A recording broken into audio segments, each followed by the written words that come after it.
Welcome to Business Rockstars. I'm Alex Worley, joined by one of my favorites, Cindy Whitehead. She is the CEO, aka Head Betty of the Pink Ceiling. Always good to chat with you. I think the B stands for Betty. It's just HBIC, Ooh, but yeah. at least my team told me it was for Betty. Yes, no. indeed.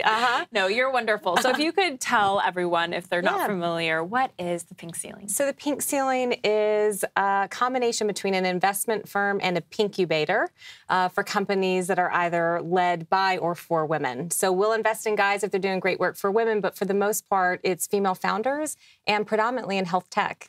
And you are such a successful female founder and obviously have that passion to give back to women. Can you speak to that a little bit about really what you're wanting to do on a broader level with your business? I'll boil it down. Our tagline for the Pinkubator is make women really rich. I love it. That is what, in a nutshell, we're trying to do, because we talk all the time about women need a voice. We don't need a voice. Women need power. I actually don't know any woman who doesn't have a voice, but what they need is power, and money is power. And it's interesting when I say that to people, because I often get a little bit of a reaction. We have an interesting societal kind of reaction to women and money, and yet what we know from all the data is that when women have those outcomes, they pay it forward. And that's exactly what we're doing in the Pink Ceiling. We're paying it forward. 90% will be put back into the community or into other women. Yeah, in general, I think money can be kind of a taboo topic. Especially for women. Yeah, but to your point, there's so much good that can come from it, and women want to do good with their money. No question. And if you think about the construct today for an entrepreneur raising money, the likelihood is I'm going to sit down at a table and across from me are going to be gray and blue suits. And it's going to be guys. And the only way that we really change is if we have women sitting on that side of the table, making decisions on those things that they want to invest in. And not because they're bad guys, but because it's human nature to be attracted to those things that you can understand or that you've had experience with. Yeah. You can imagine me raising money for female sexual health drug, often met with sort of, big eyes and jokes, frankly, on the other side of the table, because it was uncomfortable. And it was really important to get past that so that you could talk about it from a business perspective. And you did successfully. So for those founders who are going into the rooms that you described, what advice do you have to maintain that confidence? So two things. One is, it is totally fair for you to talk to them in advance, say, you don't have experience with this. I'm going to ask you to go out and talk to people who do, before you even get into the room, so that they've gathered that perspective. So basically just call it out. Call it out. Yeah. Absolutely. That's a fair ask. If somebody was coming in to me to pitch something I had no idea about golf, the next golf accessory, they should say to me, Cindy, go talk to every golfer you know before I even get into the room. So that's one thing. And then I think the second thing, and this is just an honest truth for women, is you're probably going to have to do it less conventionally. If I look at my path in pharma, which is very capital intensive, I was never going to have the classic path. So I had to figure out a different way. So I raised a lot of money. I actually built this extraordinary network of high net worth individuals, family offices from around the country. The good news is today in the Pink Ceiling, they come in behind me on investments, but it wasn't classic VC checks that actually funded me. Yeah. So you're a successful entrepreneur. You work with entrepreneurs all the time. Yeah. What do you think it ultimately takes? Wow. Fearlessness. In a word, it's fearlessness. I think you have to be able to shake it all off because you are so firmly convicted in your vision that you're just going to keep going despite everybody telling you can't, telling you no, whatever that may be along the way. I think that's it. For me, there's some, especially for female founders, I think you should expect to be underestimated. I talk about this a lot. I was always underestimated, but there's that shift from that underestimation making you reel back in self-doubt or whatever it may be to turning it to sort of having fun with it and the element of surprise when you show up and kill them with confidence. Yeah, you mentioned that last time I chatted with you, and that so stuck with me. I love it because really, ultimately, what they think about you is a them issue. It is. You can just kind of stand your ground and be confident and be like, I'm going to just amaze them with my awesomeness. Absolutely. I say shift from underestimated to unapologetic. And that mind shift for you will make all the difference, I think, in terms of seeing it through. Ooh, that is so good. Okay, if you could go back in time to your early entrepreneurial self, what advice would you give yourself? Oh, what would I give myself? First of all, I think my only regrets ever have been I would have done something sooner. So if you have a gut instinct, do it. Go sooner.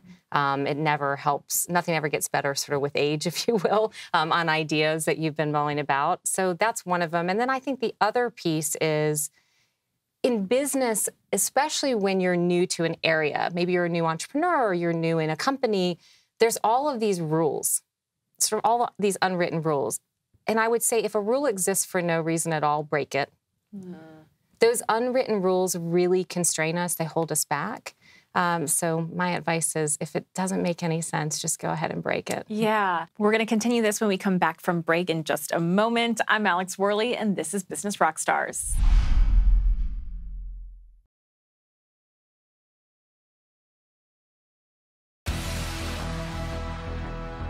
Welcome back to Business Rockstars. I'm Alex Worley, joined by Cindy Whitehead. She is the CEO, aka Head Betty of the Pink Ceiling. A common question I ask entrepreneurs is, what would be inside a startup toolkit if you could create one? I'm sure that working with entrepreneurs all the time, you have an idea of just those tools, tangible and intangible, that you really have to have in the beginning.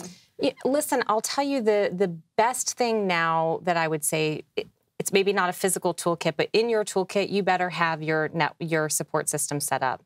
In fact, I screen for this now of how resourceful are people to find those who they need to surround themselves with, that they'll get through it.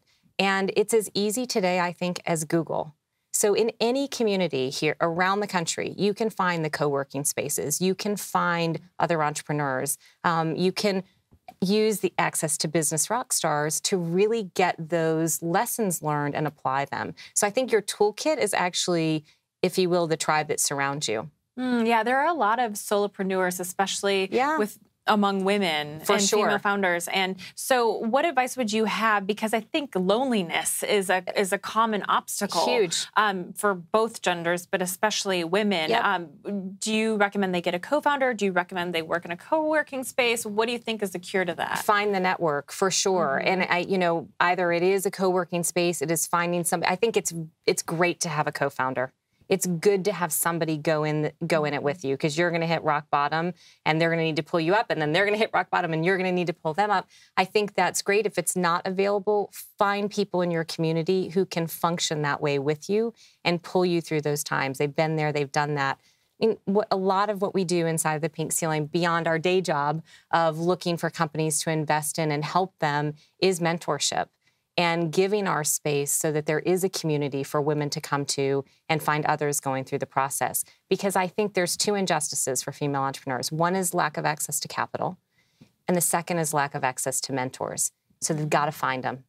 Let's talk about the access to capital part, because you've been on both sides. You've raised money and you've invested in women. So what advice do you have? For finding it? Yeah. Tell every single person your story and hope that it connects. I mean, that's true for all entrepreneurs, right? Not just women. But I think, and that same bit of finding it in maybe less conventional places. So not only defining success as getting venture money, it might not even be the right type of capital for you, but finding, high net worth individuals, et cetera, telling them your story and bringing people into your business, which will be your baby, who are totally mission aligned with you. My biggest mistake along the way was taking money from the wrong person. Truly, and you forget when you're, bootstrapping and you need it, and that's the difference of scale, you forget that you're choosing too. So it's really important that you not only be creative about who those money sources are, but also who you select to come in. When someone's pitching to you, what makes them stand out to you? Gosh, they boil it down to three things. When they're pitching to me, they basically tell me what they're uniquely trying to do, why they're the person to do it, and what's in it for me if I go on the ride with them. And if they can tell that to me very succinctly, those are the people I'm paying the greatest attention to. How important is the story? Yeah, essential. It's at the end of the day, and I'm not the only one who says this, you're betting on the person. Great ideas don't execute themselves. People execute ideas. And it really does become that. I'll give a story. A woman came in, founder.